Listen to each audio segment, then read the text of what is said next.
Step into Value Zone. Value Zone. Hypermart. Patancheru. AP ప్రభుత్వం సంచలన నిర్ణయం తీసుకుంది. తమ సమస్యలు పరిష్కరించాలంటూ ఆందోళనకు దిగిన అంగన్వాడీలపై ఎస్మా ప్రయోగించింది.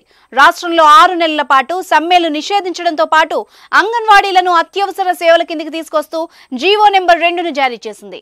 అంగన్వాడీ వర్కర్లు, హెల్పర్లకు సమ్మె చేసిన కాలానికి వేతనంలో కోత కూడా విధించింది.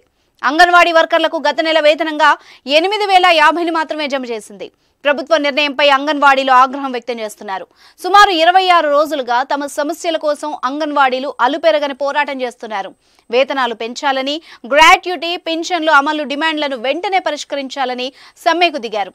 విధులకు హాజరు కావాలని జగన్ సర్కార్ హుకుం జారీ చేసినప్పటికీ తమ ఆందోళనను విడవలేదు. దీంతో సచివాలయ సిబ్బంది చేత బలవంతంగా ప్రభుత్వం అంగన్వాడీ కేంద్రాలను తెరిపించింది. అయినా వెనక్కి తగ్గకపోవడంతో అంగన్వాడీలతో పలు దఫాలుగా చర్చలు జరిపిన ప్రభుత్వం పలు డిమాండ్లపై సానుకూలంగా స్పందించింది. అయితే మిగతా విషయాల్లో ప్రభుత్వం నుంచి స్పష్టమైన హామీ రాకపోవడంతో అంగన్వాడీలు సమ్మెను కొనసాగిస్తున్నారు.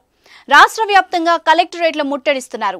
ఈ క్రమంలో ప్రభుత్వం అంగన్వాడీలపై ఎస్మా చట్టాన్ని ప్రయోగించింది. ఈ చట్టం అమల్లో ఉండగా ఎవరైనా సమ్మె కొనసాగిస్తే ప్రభుత్వానికి కఠిన నిర్ణయాలు తీసుకునే అవకాశం ఉంది. ఉద్యోగులను డిస్మిస్ చేయడంతో పాటు వివిధ రకాల క్రమశిక్షణ చర్యలు చేపట్టవచ్చు. ఇక సమ్మెలో పాల్గొంటున్న వారికి, వారిని ప్రోత్సహిస్తున్న వారికి కూడా జైలు శిక్ష లేదంటే జరిమానా విధించే అవకాశం ఉంది ఆ ప్రభుత్వానికి. అలాంటి ఎస్మా చట్టాన్ని అంగన్వాడీలపై ప్రయోగించడం చర్చనీయాంశమైంది.